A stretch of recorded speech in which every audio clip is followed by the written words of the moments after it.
नमस्कार मित्रों, कल हम लोगों ने महासागरीय जलधाराओं के विषय में अध्ययन किया था। आज भी हम उन्हीं महासागरीय जलधाराओं के विषय में अध्ययन करेंगे। कल हम लोगों ने उत्तरी अटलांटिक महासागरीय जलधाराओं के विषय में अध्ययन किया था। आज मित्रों हम दक्षिणी अटलांटिक महासागरीय धाराओं के विषय में अध्ययन करेंगे। मित्रों, जो विषुवतीय जलधारा है, ये जब चलती है तो ये उत्तरी अमेरिका के तट से टकराती है, पश्चिमी तट, पूर्वी तट से टकराती है और इसके टकराने के बाद ये मुड़ जाती है जो यह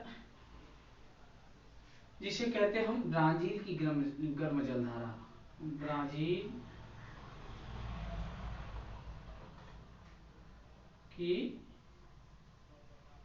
गर्म धारा। ये ब्राजील की गर्म जलधारा है जो ब्राजील के तटवर्ती क्षेत्रों में पाया जाता है। जो विषुवतीय धारा होती है वही। उसके बाद यह जो ध्रुवीय क्षेत्रों से जाती है, जो ध्रुवीय क्षेत्रों से चलने वाली हमारी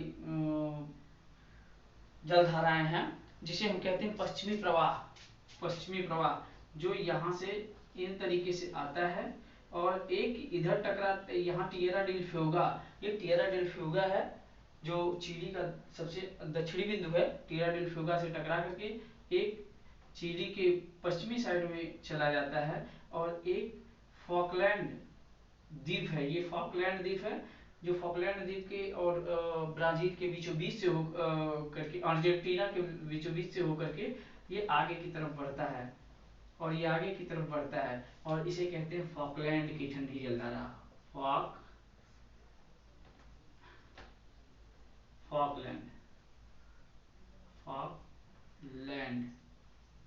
फॉकलैंड की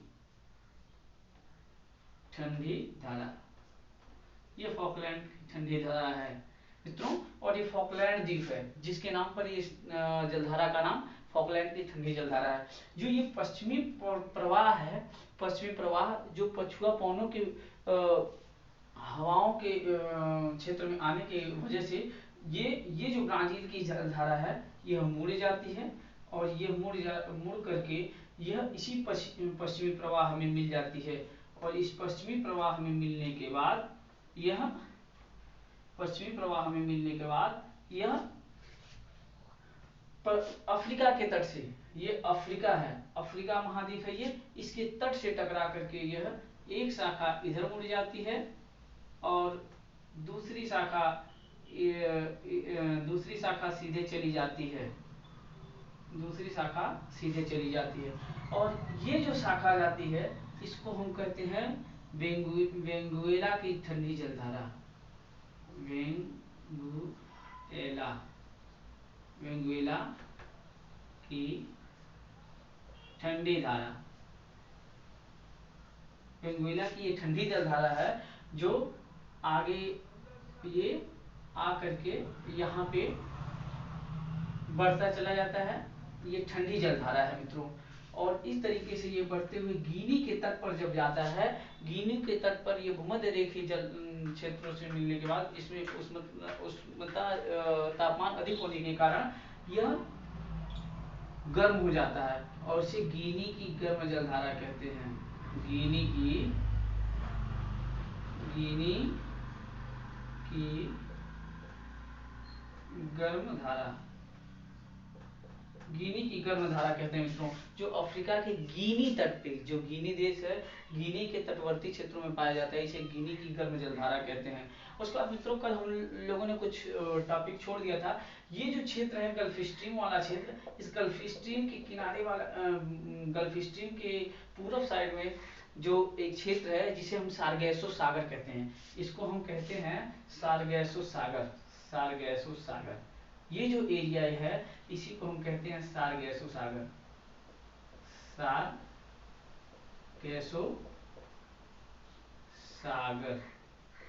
ये सारगैसो सागर मित्रों किस लिए इसका नाम सारगैसो सागर पड़ा? इसलिए कि यहाँ पे एक सारगैसो नामक जड़ विहीन घास के क्षेत्र पाए जाते हैं जो तैरते रहते हैं, और उसी के नाम पर इसे सारगैसो सागर नाम रखा गया। और यहीं पे स्थित है हमारा बरमूडा ट्रायंगल।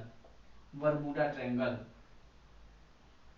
बरमूडा, यहीं पर स्थित है हमारा बरमूडा ट्रायंगल, जो एक विशेष रहस्य बना हुआ है आज तक मित्रों, जिसे आज तक सुलझाया नहीं जा सका है ये बरमूडा ट्रायंगल के विषय में।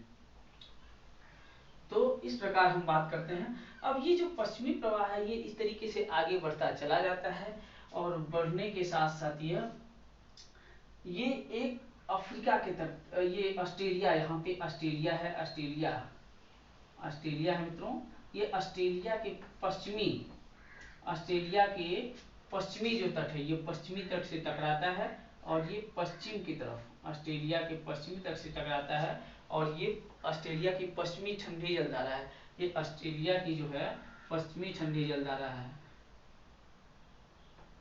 पश्चिमी ऑस्ट्रेलियन,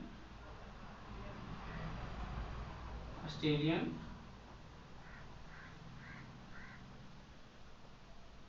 पश्चिमी ठंडी धारा, पश्चिमी ठंडी धारा मित्रों, ये ऑस्ट्रेलियन पश्चिमी ठंडी जलधारा है। और इस तरीके से देखिए यहाँ पे थोड़ा सा हम बात करते हैं, ये जो ये जो क्षेत्र है ये प्रशांत महासागर का, ये जो क्षेत्र प्रशांत महासागरीय पेटी जो जलधाराओं का क्षेत्र है, इसके विषय में थोड़ा हम अध्ययन कर लें। यहाँ पे ये जब टकराती है तो मित्रों ये आगे बढ़ती है, ये ठंडी जलधारा है ये भी, और ये यहाँ पे आगे बढ़ करके ये एलिनो एवं लानिनो का निर्माण करते हैं मित्रों, ये एलिनो एवं लानिनो का निर्माण करती है। आपको बता दें ये जो आपका ये वाला क्षेत्र है, तो इसको हम कल इसके विषय में अध्ययन करेंगे मित्रों। आज हम अटलांटिक महासागर के दक्षिणी भाग के विषय में अध्ययन करने वाले थे। और सबसे पहले हम ये बता दें कि जो ठंडी जलधारा है मित्रों, ठंडी जलधाराएं हमेशा ध्रुवों से चल करके वो भूमध्य सागर की तरफ भागती हैं, और जो गर्म जलधाराएं हैं वो भूमध्य सागर से विषुवत रेखा से होकर के वो ठंडी जलधाराओं की तरफ भागता है, जो ध्रुवों की तरफ भागता है। और ये पछुआ पवन प्रवाह, ये पछुआ पवन प्रवाह के अंदर आने के कारण ये पश्चिम की तरफ हमेशा हमेशा पूरब की तरफ मुड़ जाते हैं। तो ये एक प्रवाह, इसीलिए इसे कहते हैं पश्चिमी प्रवाह क्षेत्र। ठीक है मित्रों, तो आज के लिए बस इतना ही। कल हम लोग हिंद महासागर और प्रशांत महासागर के जलधाराओं के विषय में अध्ययन करेंगे। नमस्कार मित्रों।